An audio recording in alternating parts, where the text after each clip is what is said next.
Praise the lord. Hallelujah. మీ అందరికీ నా వందనములు. క్రీస్తు శిలువ ధ్యానములు 14వ రోజు. ప్రతిరోజు క్రమం తప్పకుండా శిలువ ధ్యానములు వీక్షిస్తున్న మీ అందరికీ నా హృదయపూర్వక వందనములు తెలియజేస్తున్నాను. పరిశుద్ధ గ్రంథం నుండి యోహాను సువార్త 19వ అధ్యాయం 15వ వచనం. అందుకు వారు ఇతనిని సంహరించుము, సిలువేయము అని కేకలు వేసిరి.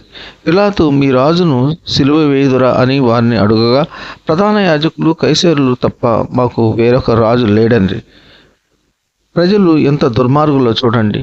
యూదుల రాజు మాకు ఎవరు లేరు, ఆ కైసరు ప్రధాన యాజకులు తప్ప మాకు వేరే రాజు ఎవ్వరూ లేరు.